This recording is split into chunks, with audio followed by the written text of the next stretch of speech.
How's it going, guys? This is Isolate here, bringing you week 4 of the FBL, the Frontier Battle League, and this week we are against SuperSunaArashi.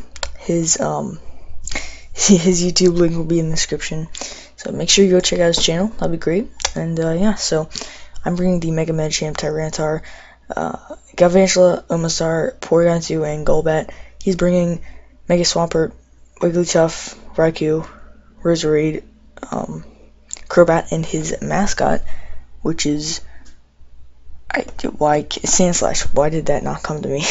Anyway, so yeah, let's just get right. I guess I'll explain the team. This is actually a mixed Medicham with Grass Knot, Mega Medicham with Grass Knot, Psychic, High Jump Kick, and Ice Punch. He had the potential to bring a Weezing, so I just wanted to hit that thing a little better with Psychic. But, you know, High Jump Kick OHKOs Raikou even with minimal investment, so that's nice. Tyranitar is pretty standard, I guess. I believe it was Expert Belt with just max speed, Jolly, max attack, and then combined with the Galvantula, HP Ice, Bug Buzz, Thunder, and Sticky Web, Focus Sash, whatever.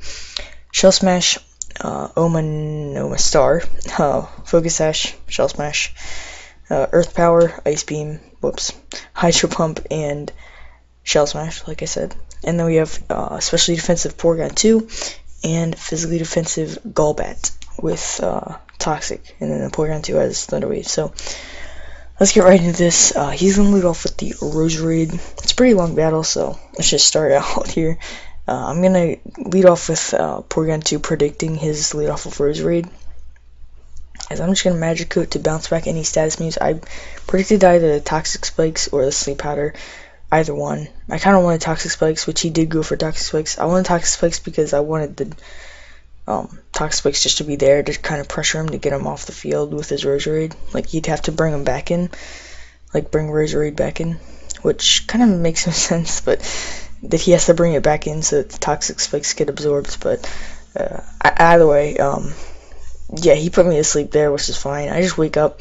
I had the Natural Cure if I switched out, but I didn't really have any reason to switch out, so I T-Wave. I was trying to T-Wave the Roserade, but I actually ended up T-Waving the Crobat, which is kind of nice. It's actually really nice because that thing's pretty fast, and I don't want it to be fast. So he's going to predict my switch and go for the U-turn, which is fine. Golbat takes 3%. He's going to go into Smell This, which is a great nickname, as yeah, he got rid of the Toxic Spikes, which is good for him. He switched into a Nell here. I believe I just switched into Porygon2 because it was an answer for Roserade and Raikou, so this is kind of nice. This Raikou, by the way, is not shiny, so I know it doesn't have Aura Sphere. At least I think it's that. I think it has to be shiny to have Aura Sphere, but yeah, he's gonna Volt Switch here, which is nice.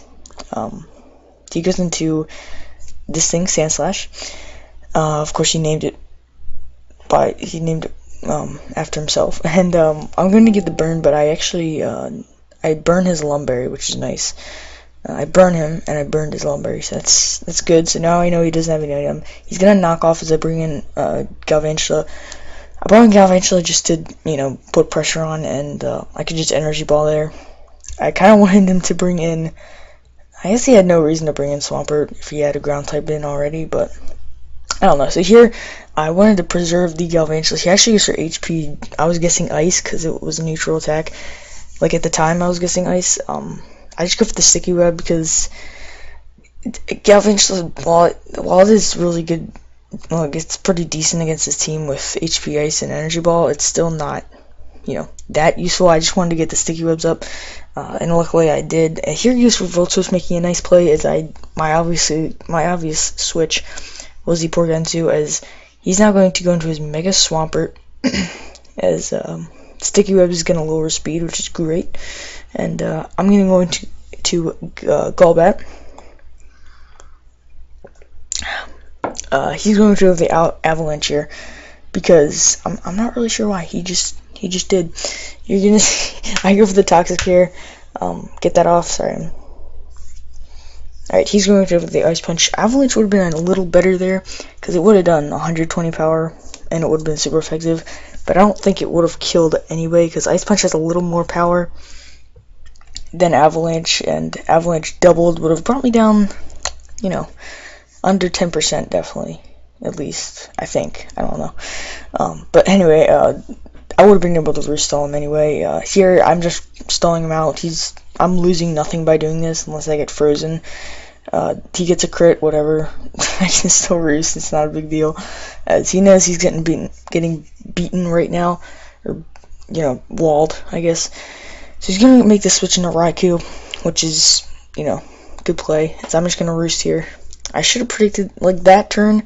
It probably would have been nice to just I don't even know. Maybe, I mean, there's really nothing to switch in. I'm not sure. So he's gonna reveal the HP Ice there, which is kind of a middle ground play. I guess he didn't want to Thunderbolt, but again, I don't know. I don't really know why. I don't know. Maybe he forgot the Galvantula was low, so he wanted to catch that thing in. So, I'm gonna bring in Porygon 2 here because it says switch. This Eviolite core is too good. Alright. Luckily he doesn't get a paralyzation with that Thunderbolt, as I can just recover here if I want. He's gonna switch out an L, obviously, not even Volt switching, which I think he could have Volt switched, but I'm just recovering anyway, so it really doesn't matter. As this turn, this Crobat packs a pretty heavy punches. I'm gonna go for the Tri-Attack, get some decent damage off, as he's gonna Brave Bird, do 45% to me. It looks like it was a 2 KO. Well, it looks like it was doing over half, but it just looked like that. Like, it only does 45%, but it just looked like it. So yeah, I'm gonna recover there because I wanted him to get fully paralyzed maybe, and also the Brave Bird recoil was kind of taking its toll. So here I just make the obvious switch. Doesn't really matter. He can predict it if he wants, as he does. He goes for the Ice Punch. Does not enough though, as I'm just gonna be able to roost on this thing.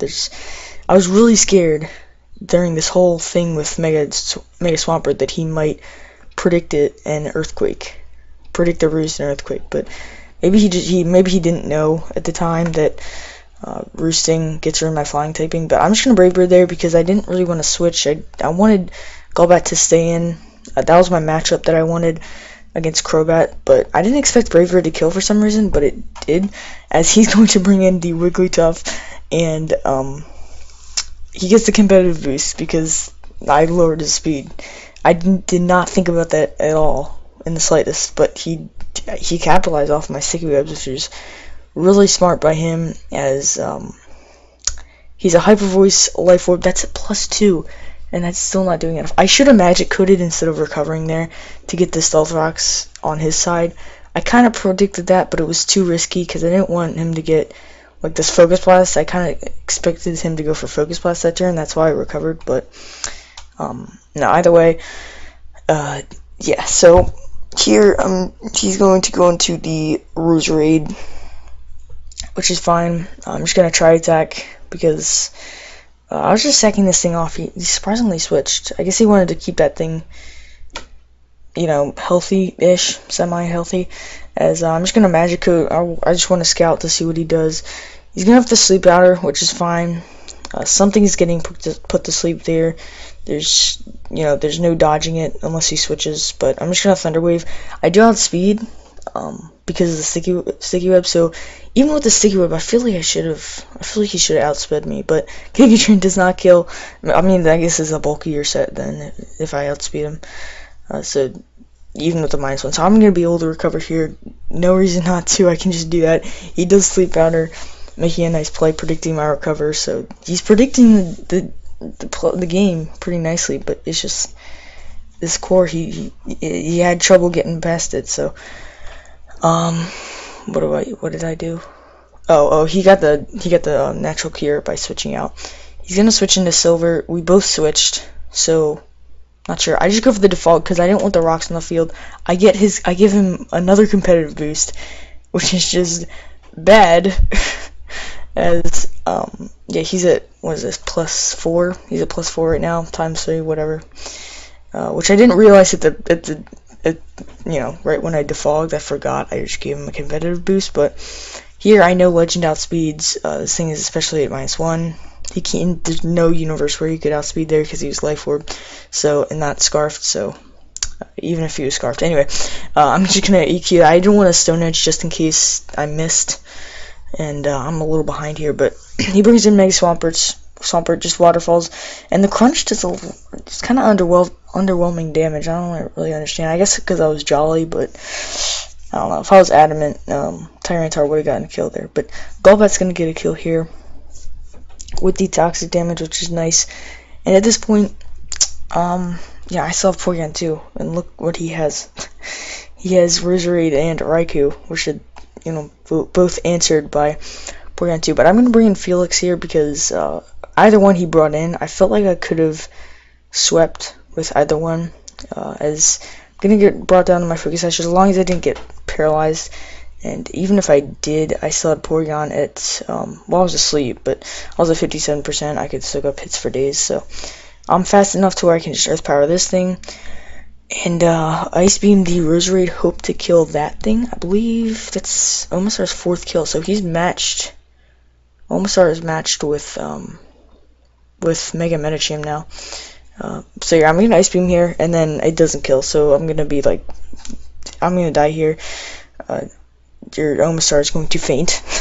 Be more specific, as yeah. So Omastar is matching Mega Medicham in kills, but it has 3 deaths, as Mega Medicham only has 1 death. And I could have gone to Mega Medicham here, but I don't want to play around with like Sleep Powder and stuff like that. So I'm just gonna bring in XX and get his 2nd kill of the day. Hidden Power icing the Roserade there, and that's just gonna be the game. So I think this battle was weird for me because the Eviolite core, it was a little more, it was just better than I expected. Obviously people underestimate it because, so knockoff weak, but this team did not have knockoff other than Sandslash, and Sandslash never saw my Eviolite core. It only saw Galvantula. Well, I mean, it saw Porygon too, but whatever. I was not letting either Golbat nor Porygon 2 get anywhere near Sandslash because that was the only thing that could knock off, I believe. So, yeah, that's gonna be the game. We're 3-1. I forget what's this, a 3-0, so I think we're positive 6 differential. Good game, Arashi. That was a very good game. You made some nice plays, but I guess my core just matched up against yours. There's nothing to say other than that. I mean, when an Ice Punch, when a super effective Ice Punch comes from a Mega Swampert and does like a quarter to a Golbat, then you kind of find out that that's not fair. So for him at least, maybe it was a bulkier Mega Swampert. That's why it wasn't doing as much. But either way, it was a good game.